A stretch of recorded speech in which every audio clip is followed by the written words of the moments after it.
Bonjour à tous et bienvenue dans ce chat dédié à Wavestone chez JobTeaser. Aujourd'hui, on va vous parler de Wavestone, de ce que ça veut dire travailler chez Wavestone et de notre vie au jour le jour. On va peut-être commencer par se présenter. Oui, alors moi c'est Lionel. Je suis analyste dans la practice IT and Data Architecture. Je suis arrivé chez Wavestone il y a 6 mois en tant que stagiaire et du coup je continue maintenant en tant que CDI à partir de cette semaine. Félicitations. Merci. Et du coup, dans ce chat, il y aura Perrine et Gaëtan qui nous rejoindront pour la deuxième partie du chat. Donc nous sommes là pour répondre à toutes vos questions. Donc n'hésitez pas à nous poser toutes vos questions sur le cabinet en lui-même, le métier de consultant, les process de recrutement, les missions que peuvent avoir les stagiaires, les juniors, etc. ou les profils expérimentés. Donc n'hésitez pas à nous poser toutes vos questions. Du coup, nous allons d'abord faire une petite présentation de Wavestone, si tu veux commencer. Oui. Alors moi, je me présente aussi, Youssef El Alami. Moi, je suis senior consultant chez Wavestone depuis 2 ans maintenant. J'ai rejoint le cabinet en 2015 après une expérience dans un autre cabinet de conseil. Et du coup, aujourd'hui, je travaille chez Wavestone. Alors, c'est quoi Wavestone? Wavestone, c'est le premier cabinet de conseil indépendant en France qui a pour ambition d'accompagner les plus grands groupes en France et en Europe et dans le monde de manière générale. Est-ce que tu veux rajouter quelques chiffres peut-être? J'ai quelques chiffres à rajouter. Donc, Wavestone, c'est un cabinet qui compte 2600 collaborateurs en France et à l'international. Donc, on a des bureaux un peu sur 4 continents. On a des bureaux à Londres, à New York, à Singapour et même dans différentes régions de France, en province, à Marseille, à Lyon, à Nantes, etc. Effectivement. C'est à peu près tout sur les chiffres. Donc, on va peut-être commence par la première question. Vas-y, je te laisse aller. Oui, alors première question, quelles sont les ambitions futures de Wavestone en France et à l'international? C'est une question de temps de vie. Alors, les ambitions futures de Wavestone en France et à l'international, on commence en France. Aujourd'hui, Wavestone est le cabinet numéro 1, le cabinet de conseil indépendant numéro 1 en France. Et l'ambition, c'est de le rester dans le futur et de devenir également le cabinet de conseil indépendant numéro 1 en Europe et plus tard dans le monde. À l'international, donc on a lancé un projet, une vision de Wavestone à long terme et donc dans 4 ans, on ambitionne d'avoir 20% de nos revenus générés à l'international, donc de nos missions qui se déroulent à l'international. Ouais. Oui, je suis plutôt d'accord avec toi. Tu es plutôt d'accord, c'est normal.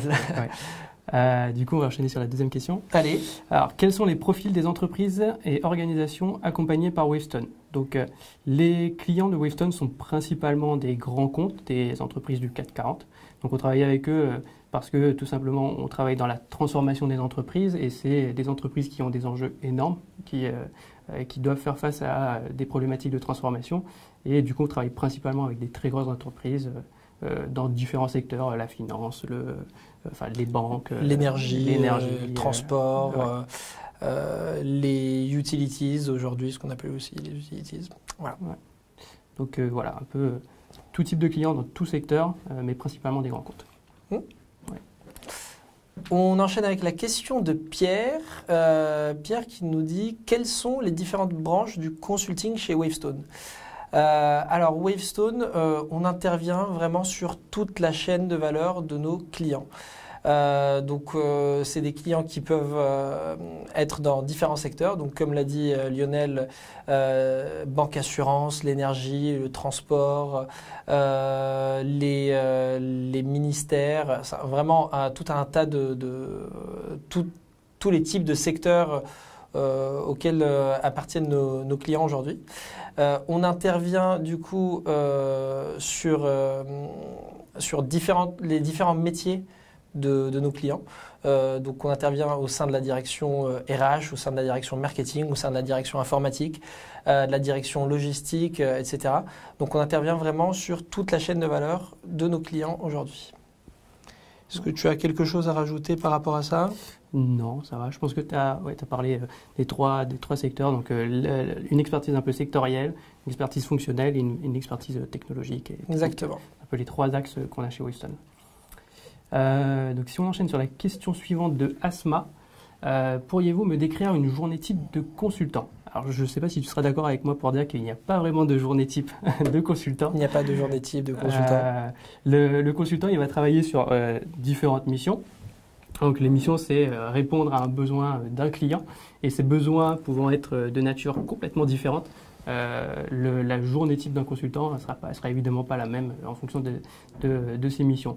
Mais ce qu'on peut retenir, c'est que les missions peuvent être de différents types. Donc ça peut être des missions assez courtes, Oui. où du coup le consultant va travailler soit directement dans les locaux de Wavestone à la tour Franklin à la Défense.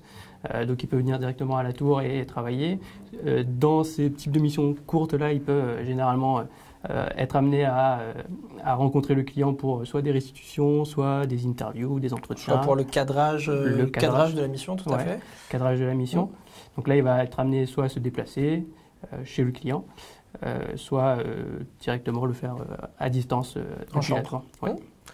Et du coup, on peut travailler sur des benchmarks, ça c'est sur les missions courtes, donc des missions qui peuvent durer 1 mois, 2 mois, voilà. Ça peut être des benchmarks, ça peut être des POC, donc des proof of concept, etc., qu'on travaille soit chez le client, soit directement dans nos locaux. Après, il y a des missions un peu plus longues, du coup. Oui, et les missions un peu plus longues, donc généralement, c'est des missions qui peuvent aller jusqu'à 2 ans à peu près.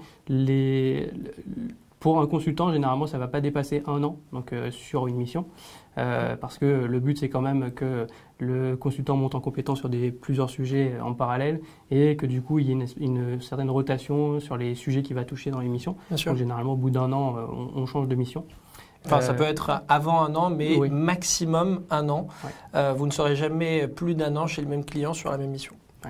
Exactement. Et du coup, sur ces missions-là, donc généralement, ça se passe directement dans les locaux du client. Oui. Et on est amené à les accompagner dans des problématiques qui vont arriver au fur et à mesure de la mission. Sur leur grand projet de transformation. Leur grand projet de transformation, oui. Tout à fait. Donc voilà. On passe à la question suivante, question de François-Xavier. Quelles sont les missions d'un junior au sein de votre cabinet? Quelles responsabilités peuvent lui être confiées? Alors, quelles sont les missions d'un junior au sein de votre cabinet? Un junior est avant tout un consultant Wavestone. Donc, il aura des missions de conseil au même titre qu'un consultant plus expérimenté.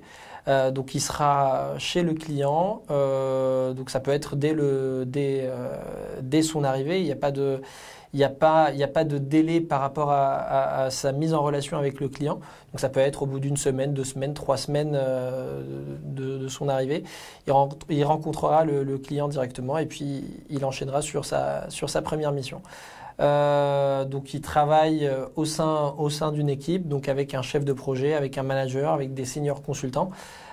Sur les problématiques qu'ont les consultants un peu plus expérimentés chez nos clients. Et du coup, alors j'ai raté la deuxième partie. Oui, quelles responsabilités peuvent lui être confiées? Donc, comme l'a dit Lionel tout à l'heure, donc il n'y a pas de journée type pour un consultant, mais un consultant junior. Donc, ce qu'on va lui demander, c'est d'être avant tout curieux, avec une envie d'apprendre et de monter en compétences rapidement. Et puis d'être très enthousiaste au jour le jour dans son travail. Donc, quelle responsabilité? Il pourra, selon son aisance, mener des entretiens avec le client pour cadrer ses besoins. Il pourra rédiger les comptes rendus de réunion. Il pourra faire les restitutions auprès du top management. Vraiment, tout un tas de différentes, on va dire, tâches que fait le consultant au jour le jour. Voilà, c'est les mêmes pour un consultant junior qu'un consultant un peu plus expérimenté. Oui, moi je peux en témoigner puisque je reviens d'un stage. Ce qu'il faut savoir déjà, c'est que pour les consultants juniors ou les stagiaires, on attend exactement la même chose d'eux. Donc c'est exactement le même type de mission, à part que pour les stagiaires, ce ne sera pas des missions très longues parce qu'on est sur une période de 6 mois. Mais les attentes sont les mêmes. Et ce que je voulais rajouter comme point, c'est qu'on attend énormément de force de proposition des consultants. C'est ce qu'on attend le plus et ce qui va permettre de gagner de la responsabilité ou de monter en responsabilité. Et du coup, on est très vite assez autonome et on doit montrer ce genre de capacité-là. Voilà ce que je voulais rajouter. Oui, d'accord. C'est bon? Oui. Donc on peut passer à la question suivante de Raphaël. Oui. Donc à partir de quand se spécialise-t-on chez Wavestone? Dès l'entrée dans le cabinet ou plus tard?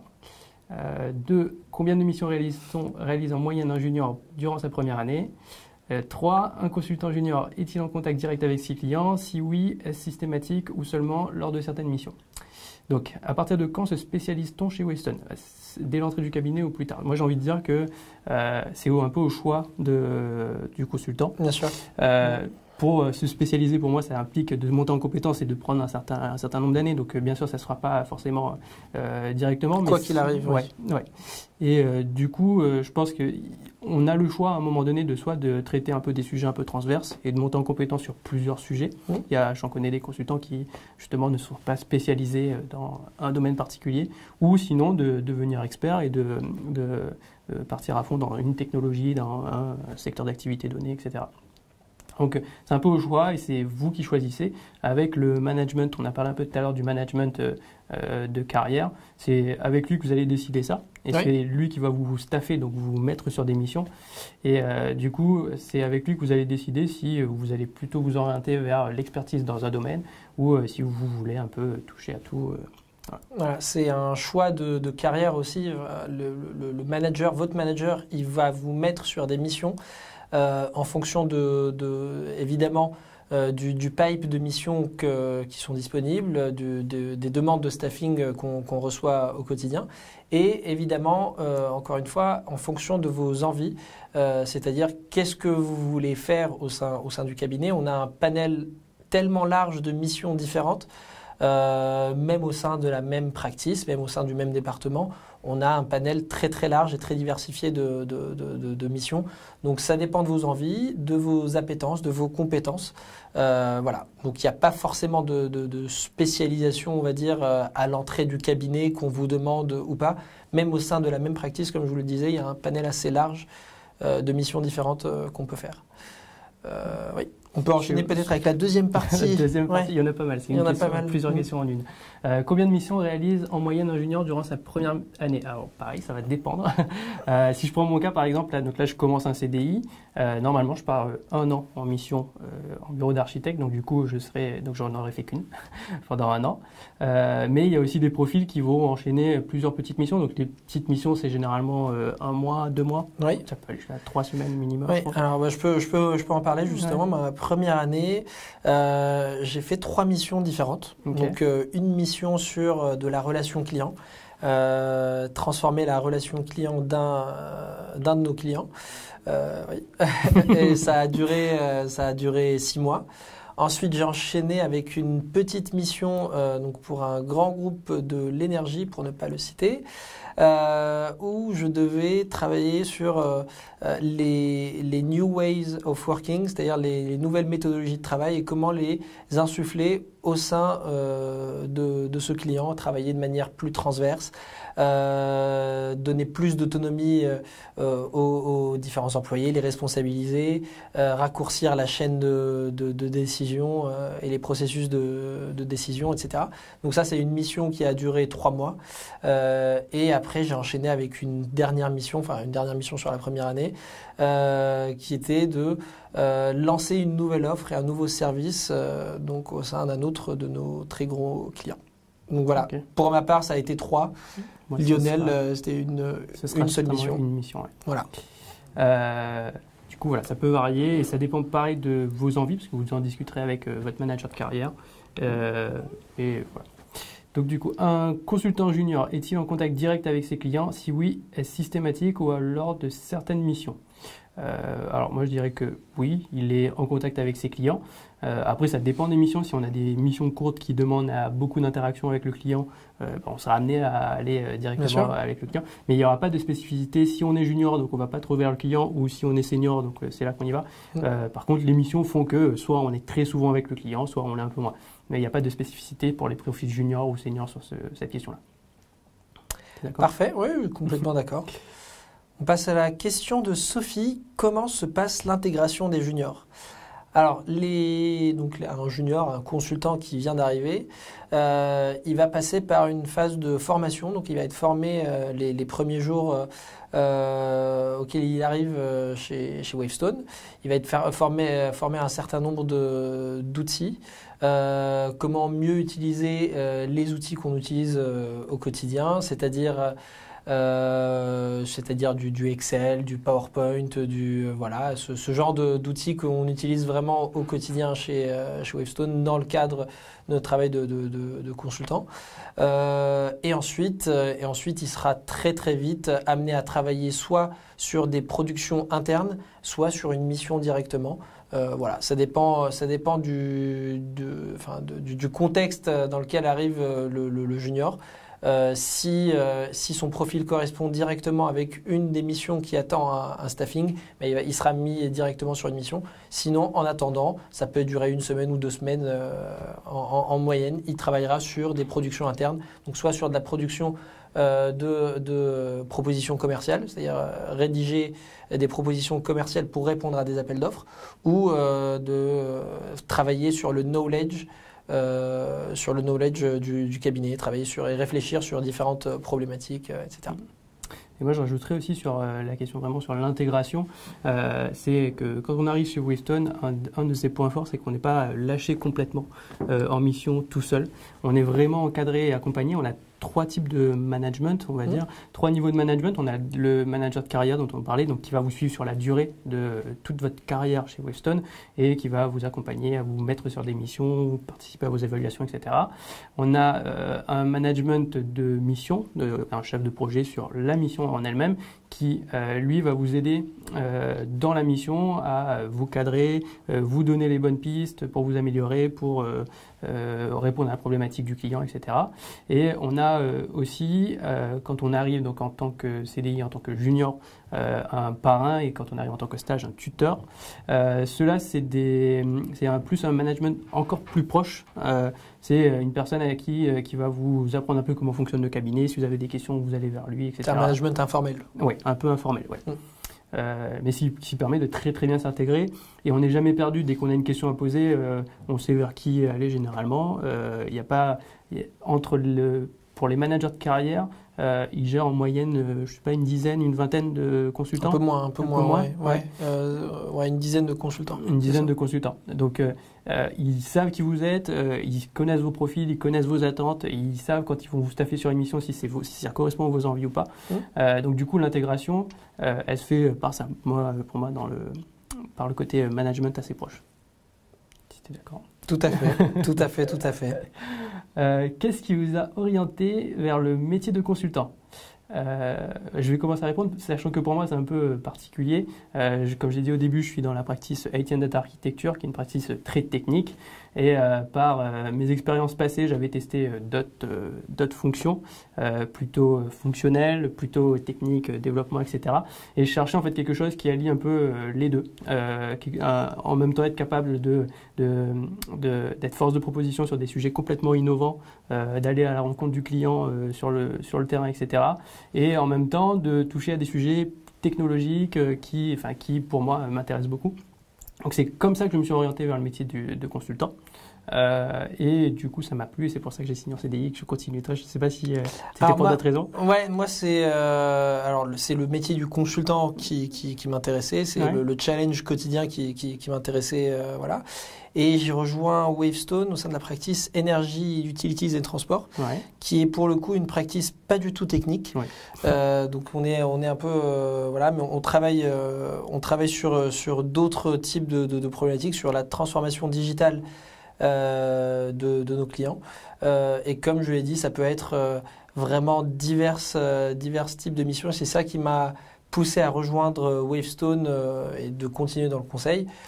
C'était de toucher à un certain nombre de missions, de toucher à 2 secteurs qui bougent aujourd'hui, qui bougent pas mal, comme le secteur de l'énergie, le secteur du transport, utilities. Et pour finir, voilà, c'est des missions qui sont complètement différentes de la relation client, de l'accompagnement marketing, de la mobilité, de l'IoT, des véhicules autonomes, certain nombre de sujets qui m'intéressaient particulièrement, d'où le fait de rejoindre. C'est sûr qu'en rejoignant Wavestone ou un cabinet de conseil en général, on n'a pas l'occasion de s'ennuyer. Les missions s'enchaînent et puis on touche vraiment à plein de sujets. Donc c'est vrai que c'est aussi ce qui m'a plu. Mais, super. Vas-y, j'enchaîne. Prochaine question de William. Comment définiriez-vous votre rôle ? Alors moi je suis du coup senior consultant. Mon rôle avant tout c'est de faire de la production, on va dire, c'est-à-dire travailler sur les missions et être le garant des productions qu'on va réaliser au sein de la mission. Donc c'est toutes sortes de productions, toutes sortes de livrables. Voilà. Et également accompagner les jeunes consultants, les stagiaires qui sont avec moi dans ma mission, les faire grandir, les faire monter en compétences. Donc voilà, c'est d'un côté garantir pour le client une production et un livrable de qualité et un accompagnement conseil de Wavestone de qualité, et d'un autre côté faire monter en compétences les consultants, les juniors, les stagiaires plus jeunes pour qu'ils puissent reprendre le rôle dans un futur proche.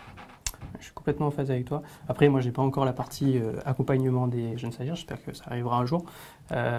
Mais pour l'instant, moi, je suis la personne qui monte en compétences. Et du coup, mon rôle, c'est aussi ça. C'est de monter en compétence sur des sujets et tout en essayant d'apporter des réponses aux problématiques du client. Bien sûr. En essayant d'aller creuser aussi des sujets auquel le client n'a pas forcément de problématique aujourd'hui, mais essayer de creuser des sujets qui seront des problématiques de demain pour le client afin de l'aiguiller dans des futures transformations dont il n'a peut-être même pas encore idée aujourd'hui. Tout à fait, toujours être dans l'anticipation. Ouais. On est d'accord. Donc si on enchaîne sur une question de Maël, quel est l'apport de Wavestone à votre carrière ? Alors, je suis encore au tout début de ma carrière, donc je ne sais pas quel est l'apport de Wavestone. Donc, ce qu'on a dit, c'est que c'est un très grand cabinet, il est leader en France, c'est le premier cabinet de conseil indépendant. Oui. Donc, l'apport qu'a Wavestone déjà, c'est d'avoir une expérience qui est quand même reconnue dans le secteur, tout à fait. auprès des clients et des clients en général. Il y a les missions sur lesquelles on traite, qui sont des missions des sujets en tout cas, qui sont à l'ordre du jour, qui sont c'est des sujets que tout le monde rencontre, c'est des transformations que tous les clients rencontrent, et du coup on monte en compétence sur des sujets qui forcément peuvent se retrouver demain. Donc là je parle un peu de qu'est-ce qui m'apporterait dans ma carrière au vu pour une recrutement éventuellement demain, mais chez Wavestone il y a un grand panel il y a énormément il y a un cursus de carrière, je vais y arriver. Il y a un cursus de carrière où on peut se projeter assez loin. Bien sûr. Chez Wavestone. Ouais. Et du coup, on a des grades qui est complètement transparent. On sait qu'est-ce qu'il faut faire pour arriver à tel ou tel grade. Exactement. Et du coup, qu'est-ce que ça apporte à ma carrière? C'est que ça me permet de me projeter et de savoir qu'est-ce qu'il faut que je fasse pour demain arriver, gagner en grade, mais gagner aussi en responsabilité, comme tu disais, accompagner des profils plus juniors, etc. Alors, faut savoir que Wavestone, donc, du coup, c'est un cabinet de conseil. Et chez Wavestone en particulier, c'est un booster de carrière dans le sens où, comme le disait Lionel, on intervient chez des grands clients qui connaissent de très grandes transformations. Et donc, on touche vraiment aux sujets les plus sensibles chez nos clients. Donc, on vit ça au quotidien, on vit des challenges au quotidien. C'est des missions souvent complexes. C'est pour ça que nos clients font appel à nous. Et donc, c'est en touchant les situations les plus complexes tous les jours qu'on monte en compétences rapidement, qu'on apprend et qu'on grandit du coup au quotidien. Donc, voilà pour l'apport de Wavestone sur la carrière. Tu veux peut-être enchaîner? On enchaîne du coup avec la question de Thibaut quelle est la meilleure problématique sur lesquelles vous avez travaillé chacun de vous deux concrètement? La meilleure problématique. Alors la meilleure problématique, c'est un concept assez flou. Moi, la mission qui m'a, on va dire, le plus intéressé, c'est une mission où on a accompagné, enfin j'ai accompagné un client. On était une équipe d'une dizaine de consultants, donc c'est un gros dispositif pour lancer un nouveau service. Un nouveau service, une nouvelle offre. Donc on a accompagné ce client dans le positionnement marketing de l'offre. On l'a accompagné dans la définition de la relation client vis-à-vis des clients finaux de cette offre. On a dû également accompagner le client pour trouver des partenaires, des entreprises partenaires à ce service. Et puis voilà, c'est un certain nombre, on a pu toucher un certain nombre de métiers différents du client, un projet très transverse, ce qui fait que c'était pour moi la mission la plus intéressante que j'ai eu à faire aujourd'hui. C'est vrai que c'est vraiment très intéressant, surtout de cette envergure-là. C'est une mission qui a duré 1 an et demi. Moi, j'ai participé pendant 8 mois. Et puis voilà. Et puis après, d'autres personnes ont enchaîné. Ok. Pour ma part, moi, comme j'étais en tant que stagiaire, j'ai fait 2 missions qui sont assez confidentielles, donc je ne veux pas trop en parler, c'est vrai que ça m'a beaucoup plu. Mais en parallèle de ça, j'ai traité un sujet de stage, donc c'est ce qui est un peu commun à tous les stagiaires chez Wavestone. On a un sujet de stage qu'on traite en parallèle. Et donc moi, mon sujet de stage, je risque de perdre certains, mais c'est comment redéfinir le rôle de l'architecte dans les systèmes d'information, dans les projets agiles. Donc si vous êtes perdu, c'est pas grave, c'est pas tout le monde qui traite ce genre de sujet. Vous pourrez chercher le mot agile sur Google. Ce genre de sujet chez Wavestone. Moi, ça me plaisait beaucoup, donc ça m'a permis de vraiment de monter en compétence sur des sujets qui sont un peu nouveaux et dont on n'a pas vraiment les réponses. Et ça m'a permis de comprendre comment fonctionne le cabinet, puisqu'on est amené à interagir avec plein de consultants, aller chercher un peu l'information là où il y a, comment ça se passe chez nos clients, etc. Donc c'est vraiment une problématique qui m'a plu, qui est d'actualité. C'est des problématiques qu'on rencontre aussi chez nos clients et sur lesquelles j'ai dû m'investir peut-être sur mon stage à peu près 2 mois de charge dessus. Donc voilà. Ok. Bon. Donc on va en finir du coup avec cette première partie du chat. On va vous laisser découvrir une nouvelle vidéo qui vient de sortir, une vidéo sur la marque employeur de Wavestone, qui va vous donner un petit aperçu sur comment vivent les consultants aujourd'hui chez Wavestone. Vous allez voir nos locaux également. Et voilà. Et ensuite, on enchaînera avec une deuxième partie du chat avec Perrine et Gaëtan. Donc, ne partez pas, il y aura encore une deuxième partie de questions-réponses. Tout à fait. Merci beaucoup. Merci. Lorsqu'on fait un choix de carrière, il faut d'abord connaître ses critères. Et mon premier, c'est mon envie de relever des défis, de conquérir et de transformer. C'est pour ça que j'ai choisi le conseil. J'ai envie de rejoindre un cabinet avec un projet clair et ambitieux. Une entreprise audacieuse, en pleine croissance en France et à l'international, qui me stimule et me permet de grandir avec elle. Je voudrais être acteur du monde de demain. Rendre notre planète plus durable grâce à l'utilisation nouvelle des énergies. Réinventer la mobilité avec les véhicules autonomes. Imaginer la banque de demain et ressentir de l'intérieur l'effervescence d'un agitateur d'idées. Je veux me sentir fier d'accompagner des clients leaders sur leur marché. Devenir leur partenaire pour répondre à leurs exigences les plus élevées. Je veux avoir l'opportunité de m'engager pour des causes qui me tiennent à cœur. Évoluer dans une entreprise responsable qui partage ma volonté de transmettre. Je veux m'épanouir dans un cabinet qui m'accorde toute sa confiance et l'envie d'oser. Me rendre chaque matin dans un environnement où l'esprit d'initiative est encouragé. Un esprit de start-up dans le corps d'une grande entreprise. Un cabinet au management novateur, au service des talents, où le partage est au cœur des échanges entre les jeunes et les plus expérimentés. Passion, audace, exemplarité, esprit d'équipe. Dans le monde du conseil, il n'y a qu'une seule entreprise qui réunit tous mes critères. Wavestone. Le premier cabinet indépendant de conseil en France. Un leader européen à la conquête de l'international. Quand on sait tout cela, c'est facile de faire le bon choix.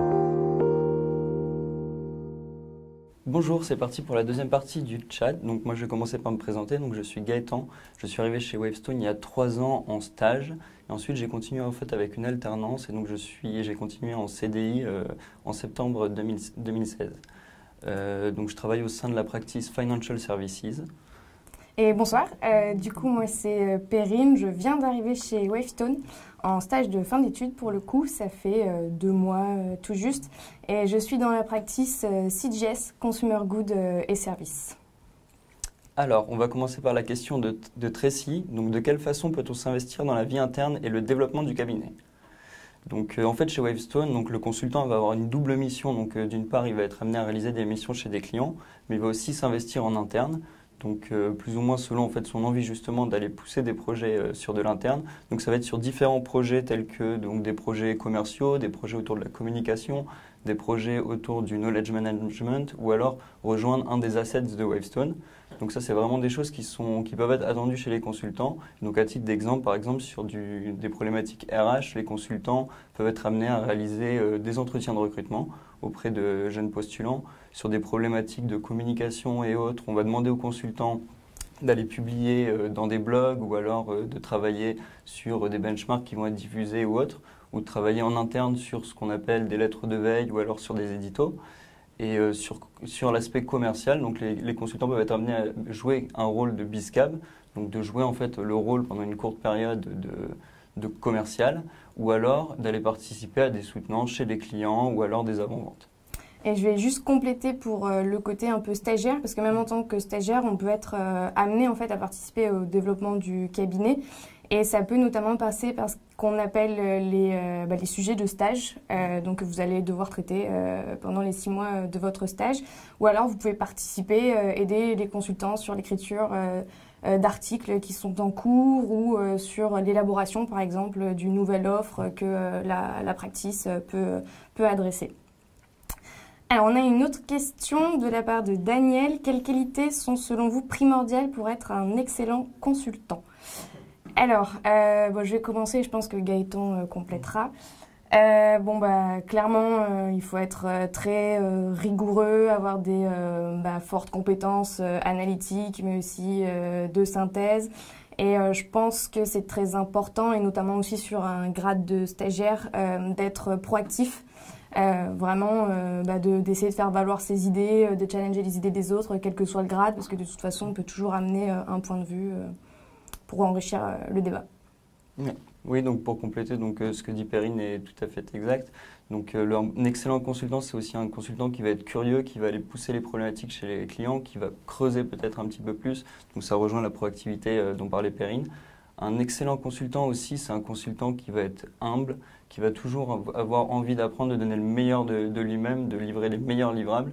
Et donc du coup, c'est vraiment cet ensemble qui va faire que le consultant, en fait, il va sans cesse pousser la démarche, se remettre en question, et c'est ce qui fait un très bon consultant. Un très bon consultant va être amené justement à tout le temps se remettre en question, à tout le temps chercher à progresser, à tout le temps aller poser des questions pour justement progresser dans ce sens. Et c'est comme ça qu'on devient un excellent consultant. C'est vrai que le côté humble et modeste est souvent très regardé des cabinets de conseil, lors des process de recrutement. Et ça paraît, c'est clé parce que du coup, quand on se retrouve face au client, il ne faut pas oublier que finalement, c'est quand même lui qui a la plus grosse expertise et qui connaît mieux son activité. Donc, pas arriver avec nos gros sabots et penser tout savoir, tout connaître, c'est pas le mieux dans la relation client, quoi.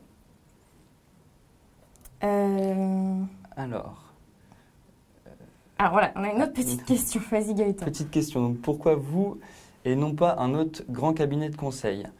Donc là, c'est une vraie question qu'il faut se poser, qui est tout à fait saine en tant que candidat. Donc moi, personnellement, ce qui m'avait séduit chez Wavestone, c'était aussi la politique RH, mais aussi le fait que Wavestone soit un cabinet de croissance. Donc ce qu'il faut savoir, c'est que le marché du conseil est un marché où les structures sont assez pyramidales. Et donc, ce qui est intéressant dans le métier de consultant, c'est de progresser, c'est d'évoluer, c'est d'avoir une carrière où on va aller chercher de nouvelles choses. Et ça, en fait, ce qui fait la force de Wavestone et ce qui permet justement d'évoluer, c'est la croissance. Puisqu'un cabinet qui n'est pas en croissance, en fait, pour évoluer, il y a soit, en fait, l'évolution est difficile, soit l'évolution, en fait, est liée à un turnover qui est important, ce qui, pour moi, est un mauvais signal quand on est amené à choisir un cabinet de conseil. Et je rajouterais à ça pourquoi Wavestone et pas un autre cabinet, en plus de l'aspect grand cabinet de conseil. Il faut aussi beaucoup se poser la question des practices et des missions qui sont réalisées concrètement au sein du cabinet. Et moi, par exemple, quand j'ai fait mes recherches pour candidater justement dans les cabinets de conseil, j'ai contacté beaucoup d'anciens élèves ou à travers LinkedIn pour avoir des exemples de missions concrètes. Et du coup, pour Wavestone, au-delà de Wavestone, c'est vraiment CGS qui m'a intéressée et c'est la practice pour laquelle je me suis dit c'est celle-là dans laquelle je veux travailler. Et du coup, c'est Wavestone que je cible en priorité. Donc, il y a vraiment un travail de recherche à faire lorsque vous candidatez pour les cabinets de conseil. Oui, donc pour rejoindre ce que dit Perrine, ça c'est vraiment un bon conseil, c'est de ne pas hésiter à solliciter son réseau, à solliciter les anciens de son école pour demander concrètement comment ça se passe à l'intérieur, quelle est la vie du consultant, comment ça fonctionne, quelles sont les missions sur lesquelles il travaille, puisqu'autrement c'est difficile, c'est vrai, au vu des plaquettes et autres, de se rendre compte de ce qu'est réellement le cabinet de conseil. Et ça c'est vraiment quelque chose qu'il faut faire. De toute façon, c'est quelque chose qui est attendu après dans le métier de consultant, d'aller sans cesse en fait essayer de drainer des informations et c'est déjà une bonne pratique. Et puis surtout, quand vous allez arriver en entretien, finalement, vous allez avoir une vision assez pertinente et objective de ce qu'est le monde du conseil. Et ça, c'est très apprécié parce que ça reste quelque chose d'assez compliqué à saisir quand on n'est pas dans le milieu. Même nous, par exemple, internes à Wavestone, j'aurais du mal à expliquer les missions sur lesquelles travaille Gaëtan et réciproquement. Donc du coup, ça sera vraiment très apprécié que vous ayez fait cet effort de recherche et que vous sachiez de quoi vous parlez. Alors, on va changer de question. On a une question de la part de Tracy. L'équilibre vie privée, vie professionnelle est-elle respectée au sein de Wavestone ? Alors moi, j'ai parlé du haut de mes 2 mois d'expérience, mais j'aurais tendance à dire que oui. Après, forcément, il y a des pics d'activité, comme je pense dans tout cabinet, mais que l'objectif, que le curseur est vraiment mis sur le respect de cet équilibre-là. Ouais, il faut savoir que Wavestone fait partie des Great Place to Work, des Happy Trainees, et autres en fait, enquêtes qui sont faites auprès des salariés. Donc globalement, il y a un effort important qui est fait sur l'équilibre entre vie privée et vie professionnelle. Après moi, par exemple, en 3 ans maintenant de conseil chez Wavestone, c'est vraiment pas un point pour moi. Enfin, j'ai jamais eu à me poser cette question. Donc oui, je pense que la réponse est oui. Alors, donc une nouvelle question de la part de Fatine. Donc, par quel profil êtes-vous intéressé ? Donc en fait on est intéressé donc on propose différents postes aussi bien sur des postes de consultants mais après sur des fonctions transverses, donc des fonctions commerciales, des fonctions auprès du contrôle de gestion. Déjà on offre en fait différents types de missions au recrutement. Et donc les profils qui nous intéressent sont essentiellement des profils universitaires, d'écoles de commerce et d'écoles d'ingénieurs. Après, sur les profils qui nous intéressent, au-delà de l'aspect académique ou de l'aspect métier vers lequel il va s'orienter, donc c'est des profils, comme on disait, en fait, c'est des candidats qui vont être curieux, qui vont avoir envie de découvrir de différents secteurs ou alors qui vont avoir envie de creuser différentes problématiques chez leurs clients et qui vont vouloir s'investir en fait dans le métier de consultant. Alors, je ne vais pas compléter, je n'ai pas rien d'autre à ajouter à cette question. On a une question en anglais de la part de Jake. Do you look for international profiles? Donc, on m'a demandé de répondre en anglais. The answer is yes. So we are looking for international profiles abroad, in the United States, for example, or everywhere else. And in France also, but you have to know that you have to be fluent in French to be able to work in our offices in Paris or Marseille or whatever, to work in France. Voilà. À toi. Rien à ajouter. Alors, question de Will. Pouvez-vous décrire vos practices respectives ? Ok. Alors, je vais peut-être commencer. Donc, moi, je travaille au sein de la practice Financial Services. Donc, on adresse en fait des problématiques de transformation chez des clients banques et assurances, principalement. Après, on adresse aussi d'autres problématiques sur du réglementaire, du juridique, de la conformité. Donc, globalement, en fait, on vient cumuler tous ces savoir-faire avec notamment aussi des compétences digitales chez nos différents clients, donc essentiellement banque et assurance. Ok, alors pour ma part, c'est assez transversal.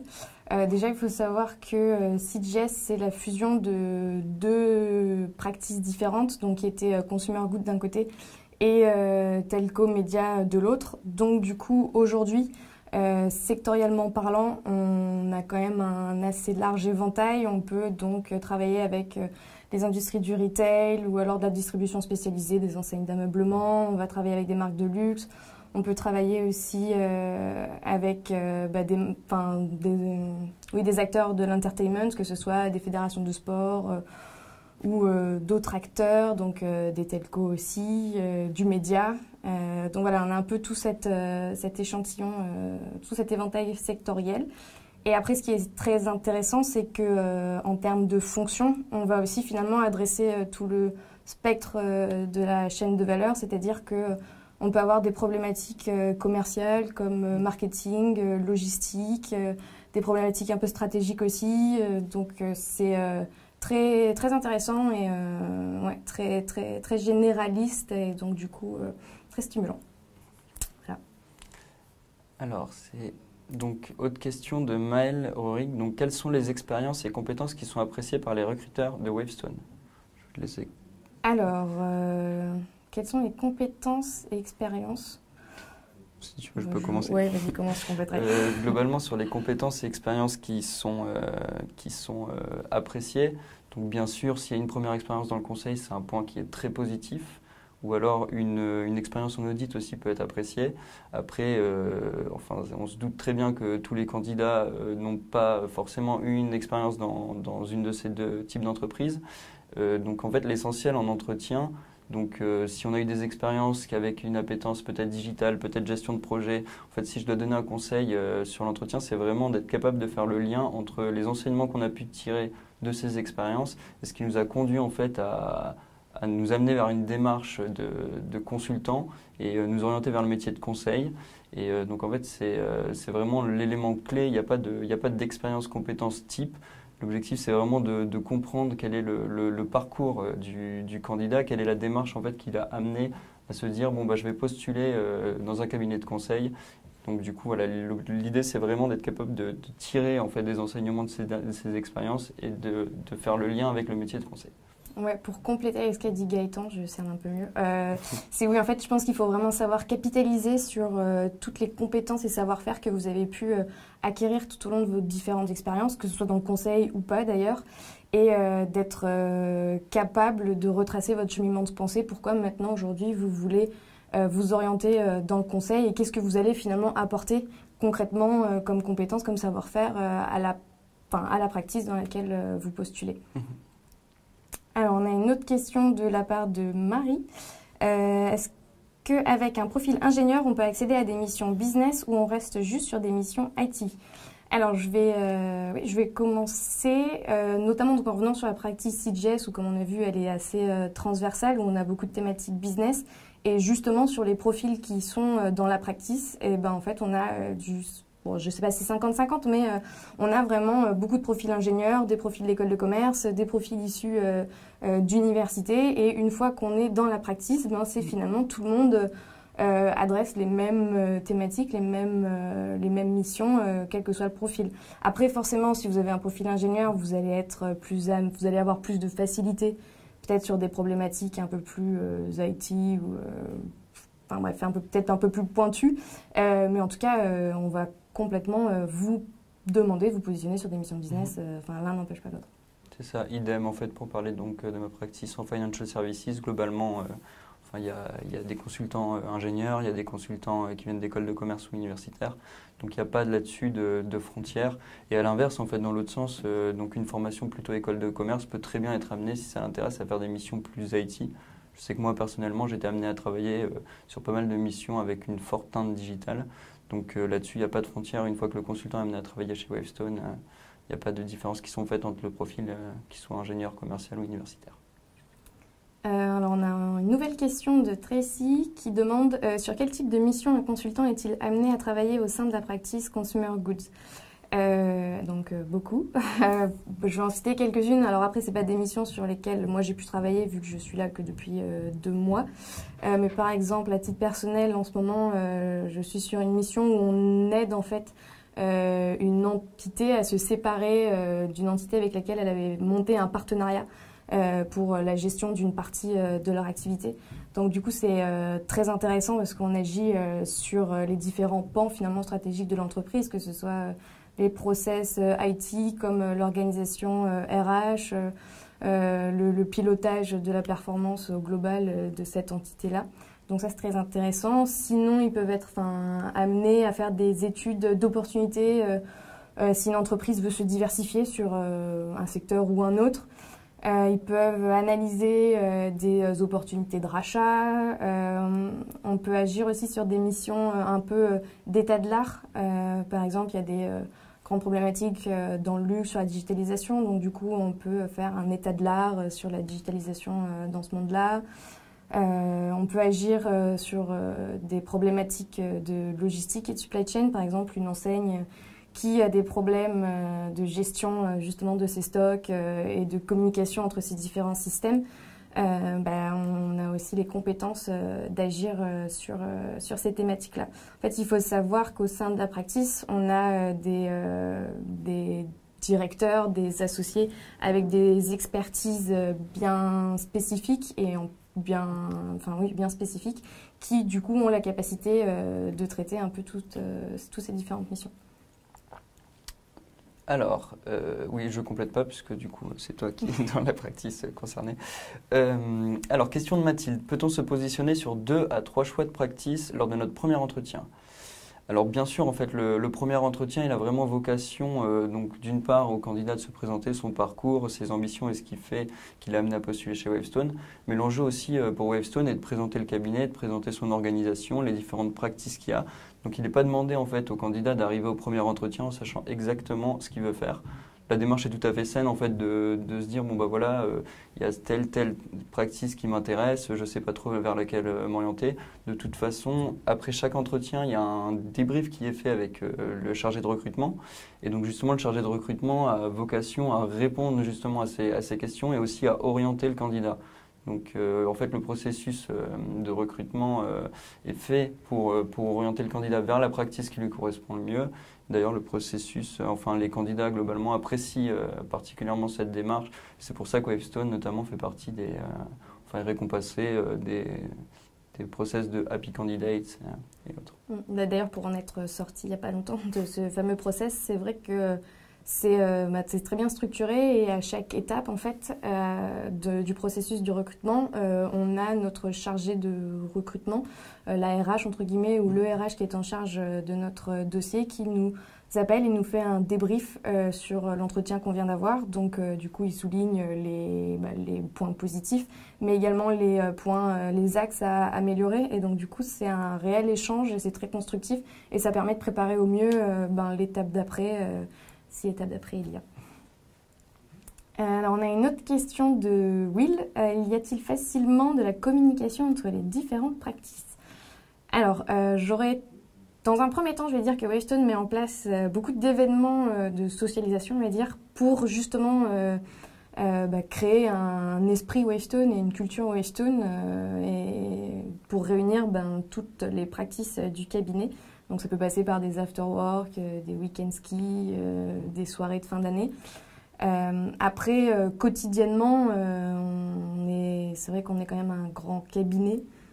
Donc on ne connaît pas spécialement toutes les missions sur lesquelles agissent nos collaborateurs. Mais à titre personnel, j'ai pu déjà en contacter certains pour poser des questions ou on m'a contacté également pour se renseigner sur nos mission et dans ce cas-là, tout le monde est très ouvert et disponible pour répondre et échanger. Je ne sais pas si ça répond à la question. Mais... Après, pour compléter en fait l'offre de Wavestone, le parti pris qu'a pris Wavestone et ce qu'il propose à ses clients, c'est justement de fonctionner autour de la communication de ses practices. C'est-à-dire que en fait, Wavestone a fait le choix de créer des terrains d'excellence, donc autour de problématiques, donc comme on disait tout à l'heure, qui soient fonctionnelles, qui soient orientées plutôt au secteur d'activité ou technologique. Et en fait, ce qu'on propose aux clients, c'est justement d'être capable de faire discuter ces practices, de proposer des dispositifs avec des gens issus de ces différentes practices pour justement amener un savoir-faire, par exemple, cumuler un savoir-faire et technologique et un savoir-faire sectoriel, ou à l'inverse, un savoir-faire fonctionnel et un savoir-faire plus technologique. Donc vraiment, c'est dans l'ADN de Wavestone, c'est de proposer en fait différentes practices qui sont amenées à discuter entre elles et qui sont amenées justement en fait à proposer une prestation de conseil vraiment de bout en bout où on va adresser des enjeux business et des enjeux technologiques. Oui, c'est vrai que sur ce point-là, sur ce contexte mission, la force de Wavestone, surtout depuis la fusion, enfin maintenant, c'est d'être capable d'adresser un large spectre en termes de compétences, que ce soit sectorielles ou fonctionnelles, et d'être capable de faire agir différentes practices entre elles pour proposer une offre complète. Ça, oui, complètement. Alors, de quelle formation viennent la plupart de vos recrues ? Donc la plus grande partie viennent de formations, si je ne dis pas de bêtises, ingénieur ou école de commerce. Vient ensuite les formations universitaires, aussi bien en fait sur les métiers de consultant que sur des métiers transverses. Ensuite, nous avons une question de la part de Sarah. Donc Sarah qui est intéressée par la finance d'entreprise, elle voudrait savoir ce que nous proposons comme stage dans ce domaine. Alors sur la finance d'entreprise, alors il y a des postes qui sont proposés en interne, aussi bien sur du contrôle de gestion ou alors sur des postes plus derrière fonction finance. Après, sur la fonction finance, je n'ai pas en tête exactement le nombre de postes qui sont proposés. Je sais qu'il peut y avoir des alternances ou alors des jeunes candidats qui peuvent postuler. Ensuite, sur l'aspect consultant, en fait, il y a des practices qui adressent des fonctions dans l'entreprise et notamment des fonctions finance. Donc, sur l'aspect finance vraiment en interne, il y a des postes, mais après, je n'ai pas en tête exactement le nombre de postes qui sont proposés. Alors, on a une question de la part de Tanvi. Quand faut-il postuler pour un stage de fin d'études à partir de janvier 2018 ? Moi, j'aurais tendance à dire à partir maintenant. de juin 2018. Ah oui. Donc, janvier 2018. Ouais. Alors, donc, du coup, il faut compter, moi, je dirais 3 mois avant. Commencer à postuler 3 mois avant, le temps que le process s'enclenche et que les différentes étapes s'enchaînent. Oui, c'est ça, même peut-être en fait, peut-être même 6 mois avant en fait, notamment sur les stages de fin d'études. Je sais qu'il y a beaucoup de choses qui sont mises en place, de forums et autres. En général, le délai est à peu près de 6 mois. Mais oui. Alors, autre question de la part de J. Bonjour à tous. Savez-vous si Wavestone recrute actuellement des alternants ? L'intégration au sein d'une practice se fait-il selon nos précédentes expériences de stage ? Alors, Wavestone recrute des alternants. Donc moi, j'ai moi-même en fait je suis moi-même passé par l'étape de l'alternance. Donc vraiment, c'est des choses qui sont faites aussi bien sur les fonctions transverses, des fonctions commerciales, des fonctions derrière de contrôle de gestion, des fonctions en termes de recrutement qu'en termes de consultants. Après, faut savoir que le rythme d'alternant est un rythme assez soutenu et ça va dépendre aussi, en fait, la capacité à pouvoir faire des missions en tant que consultant va dépendre du rythme de l'alternance. Est-ce qu'il y a une contrainte sur le rythme, justement ? Il n'y a pas de contrainte sur le rythme. Après, c'est vraiment, on va s'adapter au rythme de l'alternant et c'est à lui aussi de voir dans quelle mesure s'il peut aller sur des missions ou non en fonction de son rythme.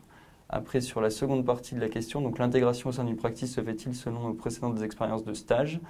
Là, comme on disait, en fait, certes, il va y avoir en fait un processus derrière qui va amener à postuler chez Wavestone, peut-être sur une practice bien précise, bien définie, qui va dépendre justement des expériences qu'on a eues. Mais après, en fait, rien n'empêche le candidat de dire c'est telle practice qui m'intéresse et les expériences dans ce sens-là sont un plus si elles ont un rapport avec la practice auquel veut postuler le candidat, mais dans l'autre sens, il n'y a rien de contraignant. Et je rajouterai un point en citant mon exemple personnel. Moi, pour le coup, mes stages en césure, ils étaient très orientés grande consommation, donc je me suis appuyée sur ces expériences-là pour intégrer CGS. Mais au sein de CGS, je ne ferai pas du tout que des missions orientées grande consommation. Je ne vais pas être cataloguer sur cette expertise-là, entre guillemets, si on peut parler d'expertise au bout d'1 an. Je vais vraiment travailler sur toutes les missions possibles qu'adresse la practice. Donc il ne faut pas avoir peur d'être catalogué à cause de ces expériences passées. Si ça peut être une crainte pour vous ou pas. Alors on a une question de la part de Bouchra. Quel est votre processus de recrutement des stagiaires?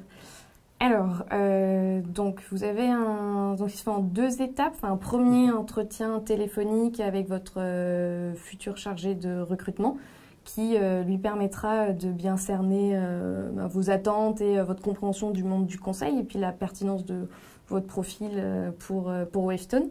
Ensuite, tu me corriges si je me trompe, mais vous aurez un premier entretien avec un consultant, quelle que soit la practice, qui aura pour but de vous expliquer peut-être un peu mieux le fonctionnement de Wavestone, les atouts de Wavestone, les practices peut-être qui vous intéressent, essayer de répondre à certaines de vos questions. Vous allez avoir un deuxième entretien, alors là pour le coup avec un consultant qui viendra de la practice que vous aimeriez intégrer.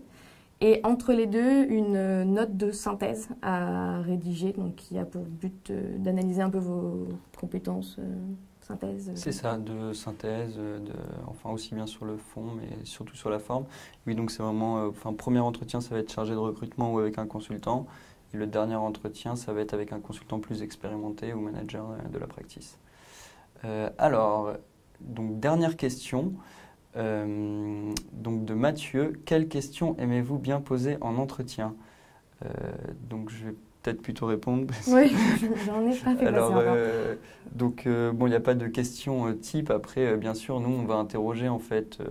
Donc ça dépend du niveau d'entretien. Le premier entretien, on va pas forcément tester les motivations, c'est plus le parcours du candidat, ce qui l'a conduit justement à être amené à une démarche de postuler dans un cabinet de conseil. Donc du coup, après, sur les questions qu'on aime bien poser en entretien, bon, je ne vais pas donner chacun ses petites questions. Moi, j'aime bien demander aux candidats d'évaluer leurs précédentes expériences, donc de les noter, et de voir justement si la note est moyenne ou bonne, ce qui a manqué pour que la note soit encore meilleure, et voir dans quelle mesure, en fait, c'est des choses que Wavestone peut leur proposer, et voir dans quelle mesure, en fait, eux sont capables aussi d'identifier les choses auxquelles ils aspirent et ce qu'ils aiment retrouver dans leur futur travail. Après, voilà, chacun ses petites questions, mais moi, c'est une question que j'aime bien poser. Et pour rebondir sur du coup, la question que tu aimes bien poser, c'est vrai qu'une des qualités essentielles en fait, d'un bon consultant pour Wavestone, c'est d'être capable de prendre du recul et d'avoir un esprit critique sur ses propres expériences, donc d'être capable d'analyser finalement ses expériences passées et savoir qu'est-ce qui a manqué, qu'est-ce qu'on aurait pu faire, ça va être très apprécié par vos recruteurs. C'est ça. Et autre question que j'aime bien poser, c'est qu'est-ce qui ferait de vous un mauvais consultant? Voilà, je vous laisse méditer là-dessus. Voilà pour la question, t'as rien à ajouter? Non. À la limite, la réciproque, donc il y a les questions que les recruteurs aiment bien poser, mais n'oubliez pas les questions que vous pouvez poser. Et surtout, ne pas vous censurer, poser toutes les questions qui vous viennent à l'esprit et qui vous aideront à vous faire une idée plus précise du cabinet et des missions qui sont réalisées dans la pratique en question. C'est ça. Et n'hésitez pas à contacter les anciens également. Donc j'espère que ce chat a pu répondre à vos différentes questions. En tout cas, n'hésitez pas, en fait, si vous êtes intéressé pour postuler à rejoindre notre site John Wavestone, où vous pourrez postuler directement en ligne. Donc sachez que, comme on l'a dit, en fait, en fil conducteur, on recrute aussi bien sur des fonctions transverses que des fonctions de conseil pour accompagner notre croissance. Et on recrute différents types de profils, donc des profils ingénieurs, des profils école de commerce, des profils universitaires. Donc n'hésitez pas à postuler et surtout n'hésitez pas à poser des questions aux anciens de vos écoles et de votre réseau. Bon, du coup, voilà, on a tout dit et merci encore. On n'a pas pu traiter par contre toutes vos questions. On espère vous avoir donné quand même une idée un peu plus précise du cabinet de Wavestone et des practices dans lesquelles on peut travailler. Merci beaucoup et bonne soirée à vous tous. Bonne soirée.